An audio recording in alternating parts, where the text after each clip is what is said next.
पूर्वांचलियों का सबसे बड़ा त्योहार छठ आज से शुरू हो रहा है। आज नहाए खाए से ये त्योहार शुरू हो गया है।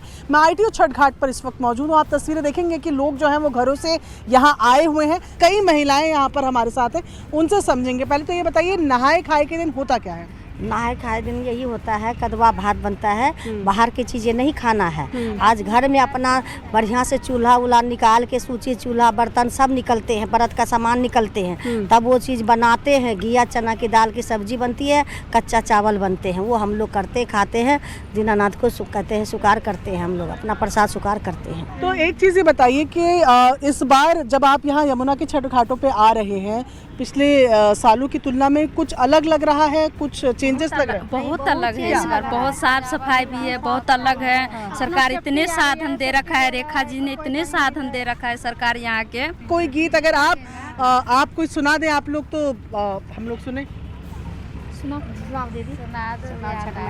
छिटला बंगेलिया हो दीनानाथ बाजार के और छिटला बंगेलिया हो दीनानाथ बाजार के और छिटवाला के बेटवा हो दीनानाथ पकड़ेला बाई। छिटवाला के बेटवा हो इसी तरीके के भाव, इसी तरीके की आस्था लेकर तमाम जो छठ व्रती हैं वो यमुना के घाटों पर पहुंचेंगे। और ऐसे में अब लगातार दिल्ली में जो पूर्वांचली समाज के लोग हैं वो घाटों पर जाकर पूजा कर रहे हैं। कैमरा पर्सन पंकज के साथ प्रियंका कांडपाल, न्यूज़ 18 इंडिया, दिल्ली।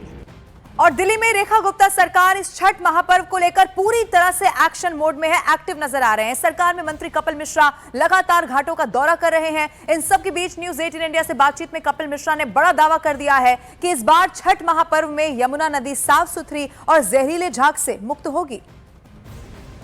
कला एवं संस्कृति मंत्री कपिल मिश्रा जी इस वक्त हमारे साथ मौजूद हैं। कपिल जी, यमुना में हम हैं, बातें छठ की हो रही है। मेरा सबसे पहला सवाल ये है, छठ के मायने आपके लिए क्या है?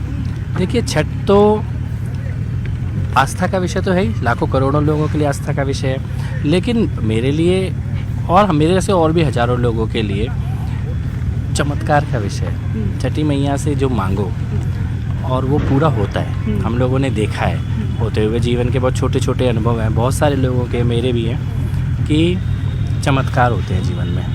और मेरा ये मानना है कि छठी मैया जागृत और साक्षात प्रगट देव हैं सूर्य नारायण।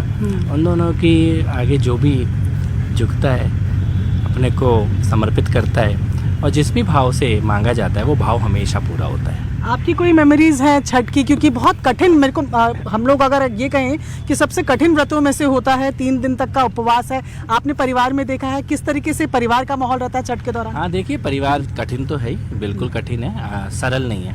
और छठ व्रतधारी जो भी माता बहनें होती हैं, उनकी संकल्प शक्ति का से ही ये हो पाता है। बाकी सब तो जो उत्साह का माहौल है, त्यौहार का माहौल है, सांस्कृतिक माहौल है, जो भी कुछ है वो एक तरफ है, लेकिन वो जो संकल्प शक्ति है व्रतधारी की, वो संकल्प शक्ति से ही सब कुछ संभव होता है। हम लोगों ने घर परिवार में भी देखा है, फिर क्षेत्र में भी हम सालों से देखते ही आ रहे हैं लोगों को पूरी तरह से समर्पित। और मुझे लगता है कि बाकी सब लोग तो फिर भी एक उत्साह के, उत्सव के माहौल में होते हैं, लेकिन जो व्रतधारी स्वयं होती हैं माता बहनें, वो तो पूरी तरह से समर्पित भाव से छठी मैया के व्रत को पालन करती हैं। कपिल जी, ये कहा जाता है कि छठ का जो ये व्रत है, जो अर्घ्य दिया जाता है, वो बहते पानी में दिया जाता है। ये ऐसे यमुना जो फिलहाल नजर आ रही है, ये जो लकड़ी के बाड़े कहूँ या मैं जो भी सेफ्टी नेट्स आपने लगाए हैं, इसके इस तरफ तक आकर लोग अर्घ्य दे पाएंगे इस बार दिल्ली में? हाँ, छठ इस जाल के पीछे हाँ। इसके आगे गहराई ज़्यादा है, इसके पीछे सब लोग जो भी यहाँ पर आएंगे। देखिए, दिल्ली में 2 तरह से छठ होगी। यमुना के तट पर 17 घाटों की व्यवस्था है, बड़े घाट हैं, लाखों लोग यमुना के तट पर आएंगे। और आप जानते ही हैं, पिछले कई सालों से उन्हें रोका गया था, बैन लगा दिया गया था, और यहाँ तक कि कई लोग जो छठ पूजा की मांग करने गए उनके ऊपर मुकदमे दर्ज करा दिए गए।